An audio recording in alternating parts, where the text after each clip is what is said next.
नमस्कार दोस्तों, मैं रोहित सिंह सनमार के साथ आज फिर आपसे जुड़ रहा हूं। आज हमारी चर्चा का विषय जीएसटी काउंसिल बैठक 2024 होगी। अगर आपको नहीं पता कि जीएसटी काउंसिल बैठक क्या है, तो आसान शब्दों में मैं आपको समझा दूं कि जीएसटी काउंसिल बैठक एक ऐसी बैठक होती है जिसमें देश के अलग अलग राज्य के फाइनेंस मिनिस्टर साथ आकर इस बात पे विचार विमर्श करते हैं कि देश में बिकने वाली किन चीजों पे किस प्रकार की जीएसटी लगाने से देश को आर्थिक रूप में फायदा होगा। इस काम के लिए पिछले कुछ महीनों से देश में एक मंत्रिमंडल काम कर रहा है, जिसका कार्य ये था कि वो इस प्रकार की रिपोर्ट प्रस्तुत करे जिसमें यह बताया गया हो कि इन चीजों पे ऐसी प्रकार की जीएसटी स्लैब लगाने से देश को सर्वाधिक रूप में फायदा होगा। इस मंत्रिमंडल की अध्यक्षता बिहार के फाइनेंस मिनिस्टर सम्राट चौधरी कर रहे थे। फाइनली इस मंत्रिमंडल ने 21 दिसंबर को जैसलमेर में अपनी रिपोर्ट प्रेजेंट की। 21 दिसंबर को जैसलमेर में हुई बैठक की अध्यक्षता देश की फाइनेंस मिनिस्टर निर्मला सीतारमण कर रही थी। ये जो रिपोर्ट थी, इसमें चौंका देने वाले आउटकम सामने आए, जिसके बारे में अभी हम आगे बात करने वाले हैं। बैठक के बाद ये पता चलता है कि देश में अब जितनी भी ईवीज हैं, यानी इलेक्ट्रिक व्हीकल्स, अगर आप खरीदने जाते हैं तो उस पर सरकार,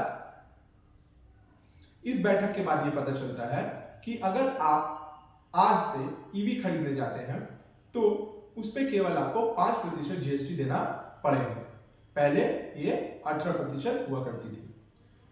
इसके अलावा अगर इंडिविजुअल लेवल पे कोई इंसान अपनी ईवी को दूसरे इंसान को बेच रहा है तो इस ट्रांजैक्शन में सरकार कोई जीएसटी चार्ज नहीं करेगी। लेकिन आपको बता दें कि अगर यही सेम काम कोई बिजनेस लेवल पे कर रहा है, मान लीजिए किसी का ये कारोबार है कि वो सेकेंड हैंड गाड़ियों को खरीदता है और दूसरों को बेचता है, चाहे वो डीजल हो, पेट्रोल गाड़ी हो या ईवी हो, तो उन सारे ट्रांजैक्शंस पे सरकार 18% की जीएसटी चार्ज करेगी। इसके अलावा सरकार ने फोर्टिफाइड राइस पे अपनी जीएसटी दर को कम कर दिया है। पहले ये 18% हुआ करती थी, अब सरकार ने इसको घटाकर 5% कर दिया है। इसके अलावा ब्लैक चिली और किशमिश पे भी सरकार ने जीएसटी रेट कम किया है। इस बैठक के बाद ये बात सामने आ रही है कि सरकार ने पॉपकॉर्न के ऊपर काफी देर तक चर्चा की है। सोचिए, पॉपकॉर्न के ऊपर चर्चा हो रही है। सरकार ने बताया कि जो अनपैक्ड रूप में पॉपकॉर्न होते हैं, जो सॉल्टेड होते हैं और अनपैक्ड होते हैं, उनपे वो 5% का जीएसटी चार्ज करेगी। अगर यही पॉपकॉर्न पैक्ड रूप में है और लेबल्ड फॉर्म में है तो सरकार इस पे 12% का जीएसटी चार्ज करेगी। और आजकल जो कैरामल शुगर कोटेड पॉपकॉर्न्स आ रहे हैं, उन पे सरकार 18% का जीएसटी चार्ज करेगी। जहां देश के लोग इस बात का इंतजार कर रहे थे कि शायद इस बार सरकार बैठक में हेल्थ इंश्योरेंस और लाइफ इंश्योरेंस के जो जीएसटी दर थे उसको घटा दे, ताकि देश में लोग ज्यादा से ज्यादा मात्रा में हेल्थ इंश्योरेंस और लाइफ इंश्योरेंस करा पाए। सरकार ने इस बार भी ये काम नहीं किया है। सरकार ने पॉपकॉर्न को ज्यादा भाव दिया इस बार और पॉपकॉर्न के ऊपर चर्चा की है।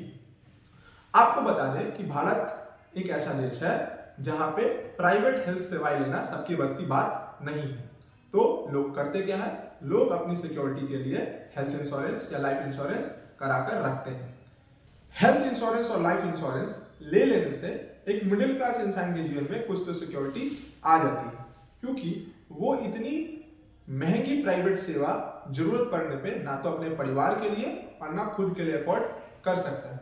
लेकिन सरकार ने ऐसा नहीं किया है। इस बार भी सरकार ने लाइफ इंश्योरेंस या हेल्थ इंश्योरेंस में किसी भी प्रकार की कोई कटौती नहीं की। अब अगर महंगाई पे बात आई गई है तो हमारा आपसे एक सवाल ये है कि अगर सरकार पेपर्स पे ये दिखाती है कि महंगाई इतनी कम है, तो हमें आम जीवन में इतनी महंगाई ज्यादा क्यों लगती है? सरकार के मुताबिक तो महंगाई सिर्फ 5 से 6% के बीच में है। तो जब हम बाजार जाते हैं तो अपने जेब से नोट निकालते वक्त हमें हर बार बाजार इतना महंगा क्यों लगता है? क्या आपके पास इस बात का जवाब है? तो मैं आज आपको इस बात का जवाब देता हूं। सरकार महंगाई कैलकुलेट कैसे करती है, पहले तो हमें इसके बारे में जानना होगा। सरकार महंगाई कैलकुलेट करती है सारे कमोडिटीज को ऐड करके और उतने ही नंबर से डिवाइड करके। अगर आपको इस तरीके से ये बात समझ में नहीं आई तो मैं आपको आसान शब्दों में इसको समझाता हूं। फॉर एग्जाम्पल, आपने वो कैसेट देखा है जिसमें पहले वीडियो रख के हम कहीं भी जाके उसको चलाया करते थे? तो वो कैसेट क्या आप यूज करते हैं? तो नॉर्मल रूप में आपका जवाब होगा कि नहीं, हम वो कैसेट यूज नहीं करते हैं। अब तो हमारे पास ऐसे सॉफ्टवेयर्स हैं जिन सॉफ्टवेयर्स में आराम से हम लॉगिन करते हैं और कहीं से भी एक्सेस मिल जाता है हमें, हम कोई भी वीडियोस देख लेते हैं। इसके बाद मेरा आपसे एक दूसरा सवाल है कि क्या वो कैसेट्स आज बाजार में उपलब्ध होंगे? तो हाँ जी, जरूर है। क्या उन कैसेट्स को कोई खरीदता है? तो जी, नहीं खरीदता है। तो क्या उनके दामों में इजाफा आया है या उनके दाम घटे हैं? तो शायद उनके दाम वैसे के वैसे ही रहे होंगे, कुछ घट गए होंगे। तो सरकार कैसे महंगाई कैलकुलेट करती है? सरकार उन सारी चीजों को ऐड करती है और उतने ही नंबर से डिवाइड करके उस महंगाई को आपको दिखाती है। लेकिन आम जीवन में तो आप कैसेट खरीदने नहीं निकलते हैं। आप खरीदने क्या निकलते हैं? तेल, चावल, दाल, हल्दी, मसाले, कपड़े।